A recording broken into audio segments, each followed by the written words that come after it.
afternoon, welcome to the UK Column News. It is the 26th of February 2015 and it's just gone 1 o'clock. Myself, Louise Collins, Brian Gerrish and Nick Green are here in Plymouth. Horrible morning.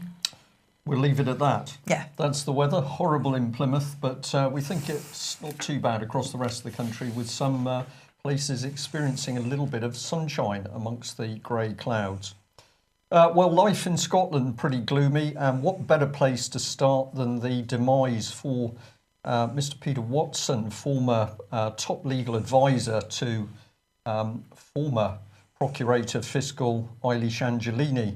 And as a result of the reported investigations into the activity of Heather Hedge Fund, Mr. Watson was associated with one of the subsidiaries, or two of the subsidiaries. He's now been banned from sitting as a sheriff in Scotland. Now, of course, what's interesting about this is it raises questions about the existing system in Scotland, where judges don't have to reveal their private interests. So nobody knows, when you're faced with a judge, a sheriff in Scotland, whether that person has connections which may possibly compromise their position.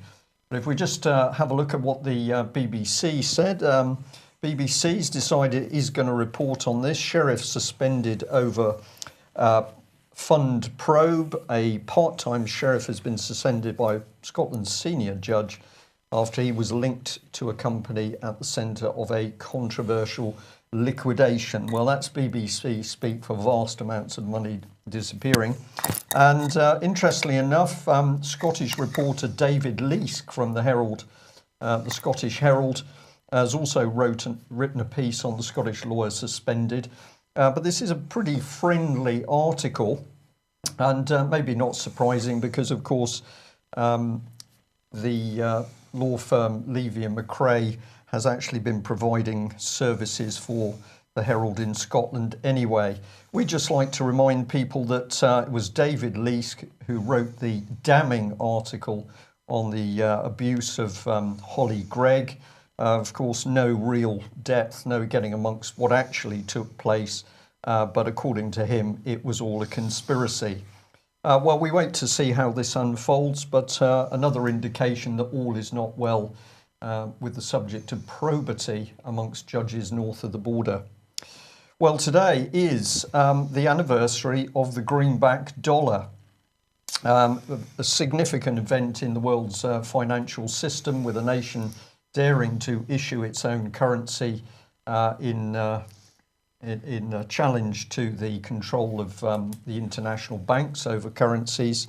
And what's interesting is many of the financial publications today are reporting this as if it was a bad thing. It was a challenge on gold-backed currency. But in actual fact, what the Americans were attempting to do is to take back control of their own currency. And a surprising number of people have ended up dead as a result of doing this. Well, it's taken the UK column to promote the idea that Britain could regain control of its own currency and could certainly regain its own economy by reinstating the Bradbury pound. Now, this, of course, was introduced just prior to the First World War as a national currency issued as credit, not as debt. But surprisingly or not, within a matter of weeks, the international banks had ganged up to force the Chancellor to withdraw these notes. So the Bradbury pound was real. You can still, in fact, buy copies of it off the internet. But the key point is that if the Bradbury pound was to be reissued, we could be happily living in a country without the corrupt international banks feeding off our backs under a debt-laden system. If you'd like to know more, you can download this free ebook from the UK Column website, Bankers, Bradburys and the Carnage on the Western Front. And it is remarkably easy it's remarkable how easy it would be for Britain to regain control over its own currency and to completely dismantle the fraudulent money created from nothing system used at present by the international banks. And of course, Justin Walker is going to be in Telford this weekend to talk more on the Bradbury and its history and what he would like to see for the future of the Bradbury. Absolutely correct. And that talk is entitled Bradbury Pound Engaging the Enemy More Closely, which seems pretty appropriate to us. Well, the Mirror, on to important things. Yeah, apologies for this picture. It was the...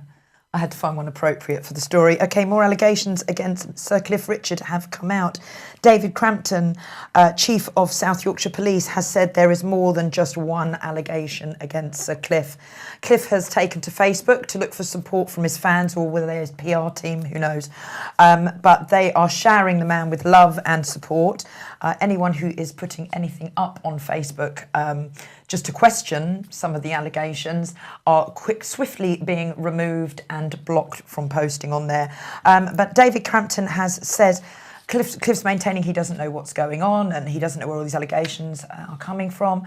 But Mr. Crampton, the Chief of Police of South Yorks, has said Cliff is being totally kept up to date via his lawyer of the goings on and piece by piece towards the allegations and case that's being drawn up against him. Isn't it fantastic that where Cliff Richard is concerned, the police can act, where it's Melanie Shaw who has been abused, there is no doubt about that, where 150 other children are involved, Nottinghamshire police apparently can't act. And of course we have absolutely no movement by the Metropolitan Police on allegations that politicians and senior members of the establishment and indeed the security services took part in the abuse of children at Elm Guest House in London. So it seems to me, Louise, that we've got another fine case here of massive focus on one man, and if he's carried out the abuse, of course he should be in the spotlight.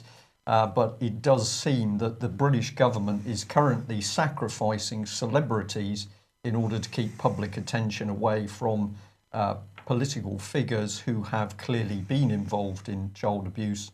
And according to many of the victims, they're saying that abuse is still continuing. Exactly. BBC unlikely to report, though, perhaps. Yeah, maybe. OK, so moving on to Savile this time. Jeremy Hunt is officially going to apologise to victims of Stoke Mandeville Hospital, patients and staff alike who were raped and abused by Savile. Today starts the inquiry into Savile's going on, and this is just the first update of today's events. And here we have 63 people have actually been connected with Stoke Mandeville, were abused by Jimmy Savile between 1968 and 92. They were aged between 8 years old and 40. One incident was reported to the hospital, but completely ignored by the staff. After a father reported it back then, he has told the inquiry. And as I say, staff members as well as patients were abused, but they're saying the complaints did not get to senior members of staff. So it's interesting, the BBC focus, of course, is all on other bodies. We can just go and apologise to the people in the hospital. Okay. So BBC still no substantial investigation into what was going on inside the BBC, but let's get the focus on other areas.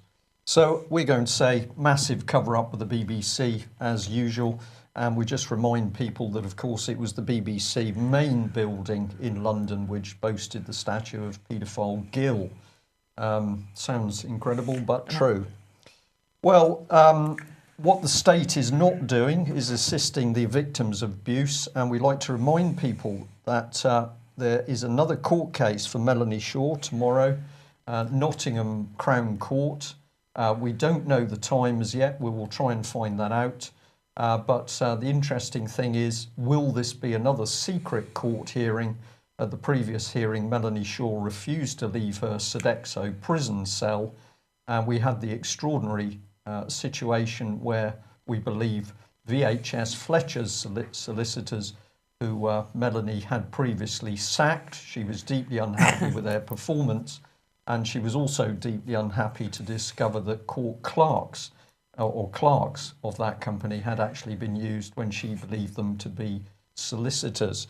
So if there's anybody in the Nottingham area that could turn up at Nottingham Crown Court tomorrow in order to give Melanie support if she's there, or indeed to see whether the public are allowed into this hearing, we would be very grateful. I did have a phone call earlier, Brian, to say what time is the case, and we're not sure. So if people are wanting to go, the best thing to do is go to the Nottingham Court listings. They weren't up just before the show, only today's, so tomorrow's aren't up as yet. So maybe later on today, check the court listings. Okay, well, what the state is interested in is death, of course. Yeah, this is a story quite close to my heart. 109 military of defence working horses have been put down in the last years. I think that's about 6 years, about one a month. And the reasons why they're put down is just shocking. They get put down if they're lame. Now, usually a poultice on the leg and bandage and keeping it warm. A horse is fine within a few days. If they have colic, which is just literally a tummy bug or a bit of wind. And this is the worst of all, if they've had a bad temperament, they are getting destroyed. This is just shocking. The MOD owns 500 horses, which are mainly used now mostly for ceremonies. But if a horse becomes ill or lame, they work out how much the fees are going to cost and then destroy the animal. But it's not just horses that suffer at the hands of the military defence. There's 526 dogs that have also been destroyed by the military defence since 2009. Well, there's the old excuse, austerity. We can't afford to have anything living, so we're going to kill it. Yeah, we're going to kill it. And that takes us in very nicely to the fact that David Cameron's Lib Con is now ramping up aggression against Russia. And what sort of thing have we got going on? Well, the Mail here reporting that NATO has been parading right on the border with Russia.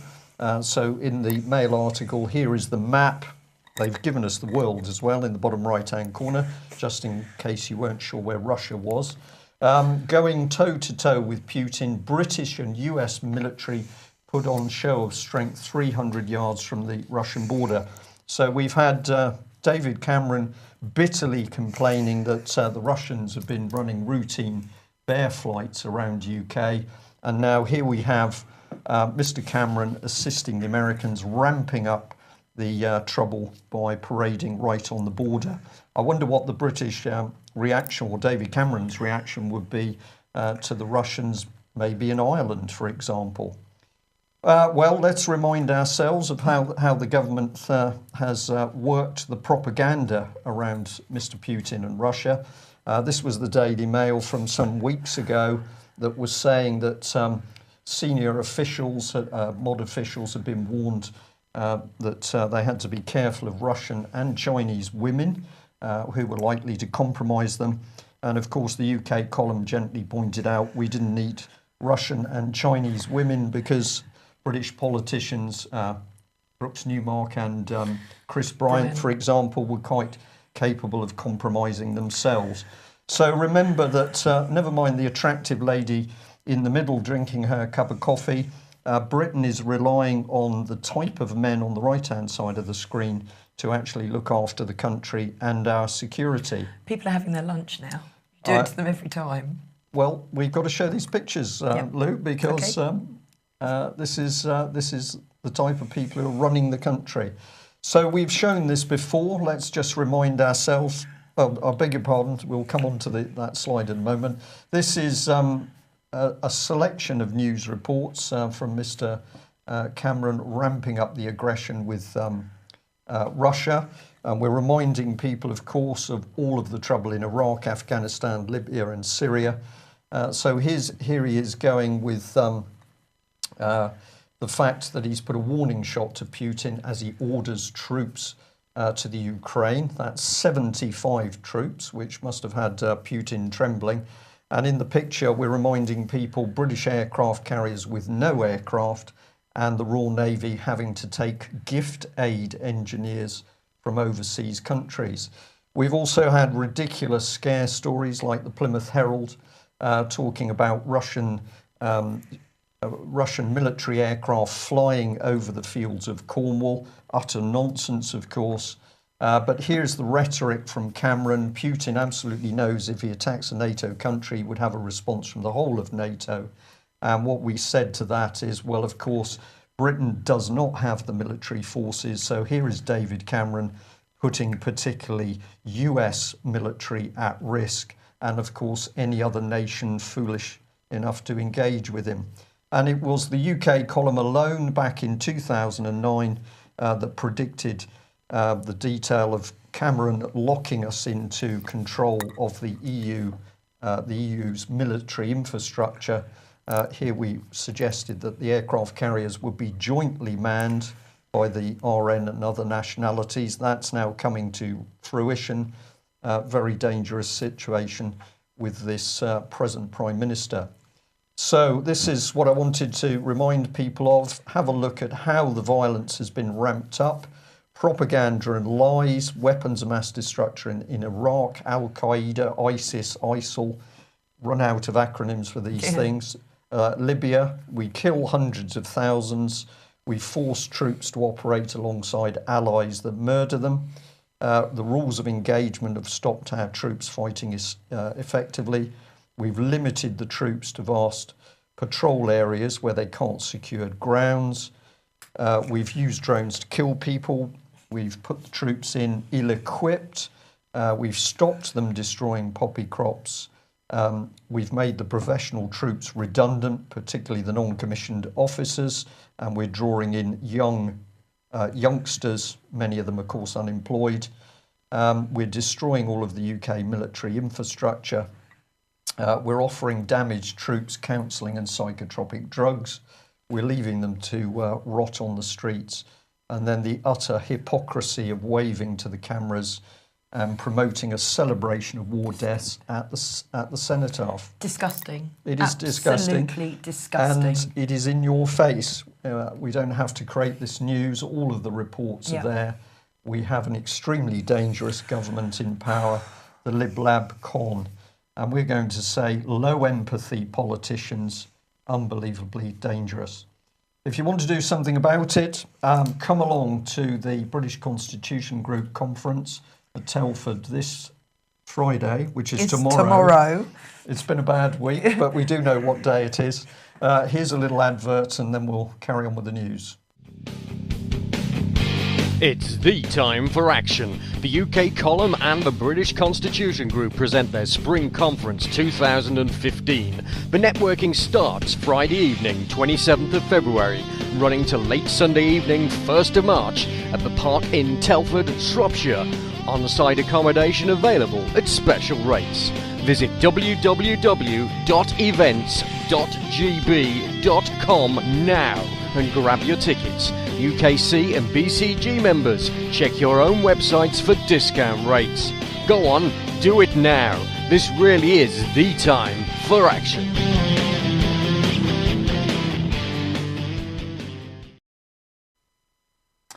Well, there you are. Tickets are selling quite quickly at the moment, so if you're thinking about coming along to Telford, we encourage you to get onto the website and get your places booked. But of course, the aim of this conference is not only to be explaining what is happening in the country, but also hearing from people who've been out there literally on the streets working to stop what is happening. And the other thing, of course, is we are going to be talking about the abuse of children. We're going to be running a grand jury to have a look at, is there a case to answer for Westminster crime, yes, within Westminster, MPs not doing their job, members of the establishment, and that will be run as a very formal procedure, and you will be able to hear from victims themselves talking about what they have suffered and how the British establishment has covered up. Well, the quality of our politicians is at the root of all evil in this country, and we just like to remind people that Malcolm Rifkin may have stepped down, but a lot of questions to be asked. It took the Belfast Telegraph here to report that he was busy charging a Jewish charity £5,000 for a 1-hour speech. So he was in Kensington and he gave the speech at a breakfast fundraiser for the United Jewish Israel Appeal. This was the 6th of May last year, of course, at the Savoy Hotel, money no problem, £150 per ticket. And this was to mark Israel's Independence Day, celebrating termination of the 1948 British mandate for Palestine. So our question really is, this man was in charge of Britain's Intelligence and Security Committee and a staunch member of the Conservative Friends of Israel. was Mr. Rifkin working for Britain or Israel? Huge question. I just want to add that they actually got him quite cheap. They could have got Blair in. It would cost him just over 25 grand, I think. Well, yeah, what can you say to that? Not a lot. Let's remind ourselves of David Cameron. He calls himself a Conservative. Is that true? We don't think so. If we look at press reports, he's openly been promoting the work of Marxist Saul Alinsky. And of course, David Cameron is an enthusiastic supporter of Marxist-linked common purpose. We say, why should we be surprised at the attack on our nation and families? So we've got military personnel and equipment slashed, the Royal Navy surviving on gift aid. We've got private profit-making prisons, as example with Sodexo, and we know those prisons are making up the law. We've got the establishment and politicians above the law. So at the moment, we've got people saying, well, we can't investigate politicians over child abuse, and yet these are the politicians making ever more laws, rules and regulations. We've got secret courts stealing children's homes and businesses. We've got brutal police unaccountable under a private company. We've got the poor and vulnerable treated as useless eaters. We've got the privatisation of the NHS under the cover of lies and denials. Police integrated with mental health teams. We've got corrupt local authorities being given draconian communitarian power under the lie of big society. And finally there, we've got children locked into politicised education and sexualised. So we shouldn't be surprised. These are classic Marxist tactics of subversion and destroying a country. David Cameron doing it in our faces, and as yet most people still don't get it. Well, still frightened to come out and stand up and be counted. There are so many other issues we could add to that list. We can look at our air quality. We can look at what's going into our food. Restriction on, like Codex Alimentarius in Crane. We can look into the fracking. Is there anything that positive? Isn't being attacked? Yeah, there's nothing. It's every area. Well, this is every area. This is because the agenda is to attack the country, and of course you're going to need a pretty vicious and well-equipped police force if you're going to carry out a dictatorship. Two Cambridge police officers are facing misconduct charges after they tried to recruit students to spy on their colleagues. 4 students reported the allegations after they were intimidated by the police officers to become informants. But apparently this is really widespread across university towns. But Cambridgeshire Police are stating that an internal investigation has begun. And I actually haven't seen this story anywhere else but Press TV. Well, not surprising, because obviously the BBC, propaganda machine of the government. Where do you go for news? The web, UK column certainly, and elsewhere. Well, good news. Shelf stacking is up, and Britain's zero-hour economy is growing nicely. So let's have a look at this Mail report.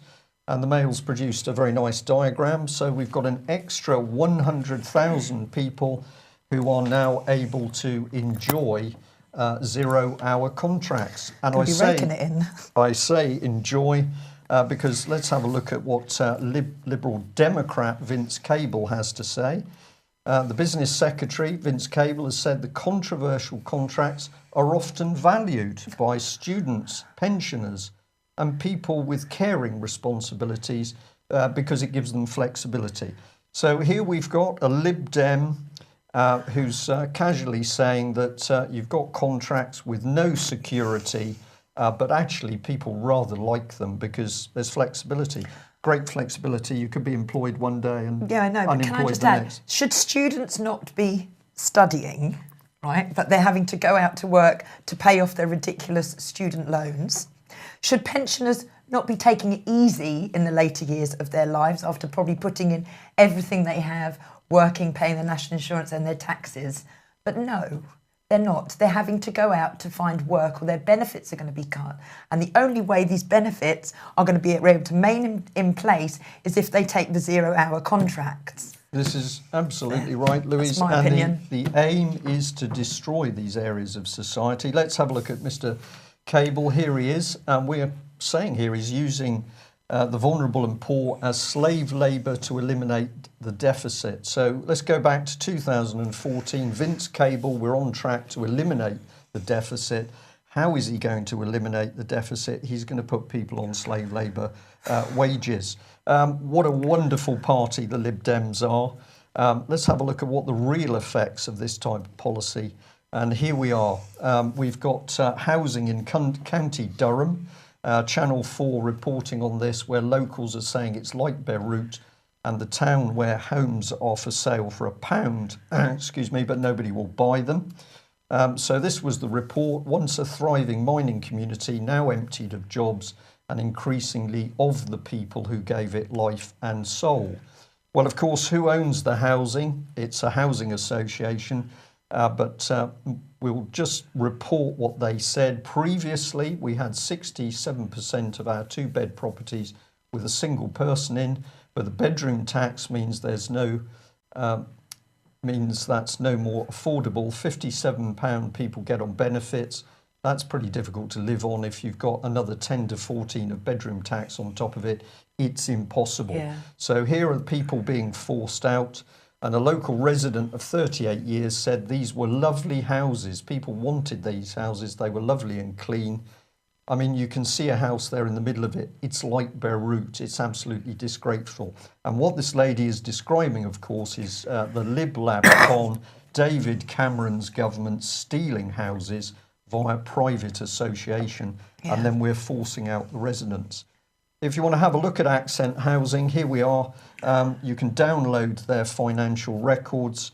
Unfortunately, I couldn't find any indication of the payment of or the salaries of their executives. But this is very interesting. The biggest challenges facing our business continue to be the impacts of the current environment, austerity measures and reforms to the welfare benefit system, which impact on the well-being of most of our residents and our income. So here is an organisation paying big sums of money to its executives, feeding off public money while it takes over houses and allows them to be boarded up. Absolutely disgraceful. Okay, kids. This is shocking to think that some children are watching TV for over 2 hours a day, but the Telegraph say scientists have found that for children between the age of 2 and 10 watching over 2 hours a day of TV, they were 30% more likely to have high blood pressure. Well, what's it doing to their minds and their social skills? That's my question. Particularly if it's the BBC. Exactly. Okay, again, the BBC are reporting MPs are now saying that Europe's approval for GM crops is fundamentally flawed and should be regulated on the basis of their characteristics, not the method used to produce them. But in this article, they are focusing on what damage GM crops are having to the wildlife, which is very, very important. But we've also got to ask what damage are the GM crops and the chemicals that are being sprayed on them doing to us. Currently, the main producers of GM are the US, UK and Asia. 9 countries in Europe oppose the cultivation, and they are Austria, Bulgaria, France, Greece, Hungary, Italy, Luxembourg and Poland. Okay, well, I think we'll end there. Thank you very much for joining us today. Another reminder that the conference is tomorrow. We do hope to see as many people as possible. At the end of the day, action conquers fear, so don't sit at home fretting about the type of news that we are reporting, the reality of the situation. Get out there and meet other people who are active and doing things. And of course, we'd like to give a special invite on behalf of the British Constitution Group and the UK Column to any members of the security services. So if you're out there at GCHQ and you're still not sure what UK Column and the British Constitution Group are doing, do come along, bring a friend from MI5, MI6, or if you're a police officer working in SO15, we'd love to see you and have a little chat about the realities of the dictatorship being built in UK. Or if you're in the cabinet. Or indeed, any members of the cabinet. That's it for us. There will be no news tomorrow. We will be back on Tuesday next week with a full report of the conference. Thanks for joining us. Cheers, bye. Bye-bye.